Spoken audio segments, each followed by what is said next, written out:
The word in English, cover, comes from the Arabic word kafara. Kafara. And they mispronounce the F and make it the V. Just like in the word of, O-V-O-H. I mean O-F. I'll get it right in a minute. O-F, we pronounce it of with a V, right? With a V. Of. We don't say of. We say of. You follow? And so they're saying cover. Kafir. Because in Arabic, to commit the act, it's an action, it's something you do, it's a verb. You're digging the ground, planting seeds and covering them up. That's what they call a farmer. In old Arabic classical language, a farmer is called a kafir because he covers. And in the Quran, Allah makes kafara for you. He covers up your sins because you have repented for them. And the kafara of Allah is the same thing. Allah is doing kufr. But it doesn't mean Allah disbelieves, does it? Duh. It means the word is used here to mean to cover up something. Is that right, Sheikh? Did I get it good? How am I doing? I already know he'll hit me if I get it wrong. He just did a while ago, so be careful. So think about this for a minute. A person isn't really covering something up until they know it's there and they intentionally do it, right? Now, let's look at some of the proofs that we have, and let's get on with our program. First of all, if the person doesn't accept that there's a creation, and I'm trying to tell him about what the verse says about Kital, Yukatilu, I'm wasting my time. I have to go to a logical place to begin. Look to the universe, and let's start with that. Look to the universe. The universe is a series of spheres which are going around in orbits, right? Around other spheres. Is that true or false? And you can't see this without a telescope. Am I right? Everybody with me? Now let's talk about another creation of Allah, the molecules. How many of you know what I'm talking about? Molecules, atoms. You know what we're talking about? Okay? You know what I'm saying? Molecules and atoms. Molecules are round spheres, yes or no? Atoms, they have parts of them. The neutron, the electron, the proton. Is that right?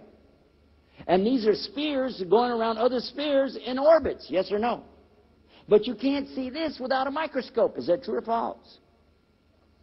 So how is it that we are exactly the right size and the right height on this planet right here, that without the optical assistance of a telescope, we do not know what's really happening in the universe?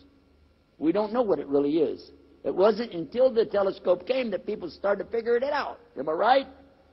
The same way, we didn't know what was the micro-universe until we got the microscope. Is that true? Who put us at exactly the right size that you can't see either one without this help? Now if you said, well, I don't get it. Hold on. Carry it one step further and think about this. When you look to the universe, do you see order or do you see chaos? We just described the universe, the micro and the macro. The universe in all situations, the big and the small of it, is orbits of spheres going around other spheres and turning while they do it. Is that true or false? Is that chaos or organization? Take this water glass right here. See the water glass? Walk outside to the cement and drop it on the ground. What will happen? Is there anybody here that doesn't know what's going to happen if I drop that on the ground? It will shatter and splinter into how many pieces?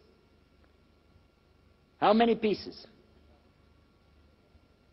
You don't know and I don't know. Because you won't know till you drop it, am I right? Will it ever fall down in such a way that when it breaks, it'll separate into 10 little small glasses and you can serve chai or kahwa out of it? Huh? Will it ever split exactly in half? Never. How many of these will I drop until one of them, when it falls down, is going to make 2 little small glasses? It'll never, ever, ever, ever happen in eternity. Is that true or false? How, when you understand that you can't drop this glass and get anything organized out of it, could you look to the universe and say this came from an exploding rock? Huh? But I'll give you one more, one for the road, as we say. Think about this. If a tornado goes through a junkyard, picks all of the pieces of metal, old tires and everything, pulls it up inside the tornado, whirls around real fast, and then, boom, drops it on the ground. Is it a brand new Lexus? Huh? With a motor running? Huh? And a tank that never runs out of gas? You say, man, are you stupid? What's that? What are you talking about? If you can't believe that, how can you look to the universe and say there's no creator? Think about it. The first proof has to come to, as Sheikh said, your fitra. The first proof has to come inside of you. I can stand here and talk all day long. You're not going to hear me because you'll be going, I don't get it. I don't get it. Duh. Start at the beginning and be sure they understand. Is there a creator? And if they say no, bring the subject up and begin with your science. And that's simple science. There must be a creator if there's a creation. That's why they don't want to say there's a creation. And today, Dr. Fatima Jackson, the anthropologist in Maryland at the college there, was on our television show twice in Washington, D.C. And today, she says the scientists have identified, in many cases, the scientists themselves have realized the theory of evolution doesn't work because it only works within a species, never jumps from another species to another species. Therefore, these highfalutin PhDs, by the way, Sheikh, you know what PhD stands for in Texas? Piled higher and deeper. But I don't know what that means. Anyhow, to come back to our subject, she told us, Dr. Fatima Jackson told us, that these anthropologists should be more like apologists for leading people down the wrong way for so many years and misguiding people, misinforming people. One of the things that she mentioned was, have you heard about Neanderthal man? Have you heard about Cro-Magnon man? Etc. All of these different so-called man and how one evolved to the other. She said, today we know they all existed at exactly the same time. Those periods mean that there were more of one than another, but they never evolved into each other.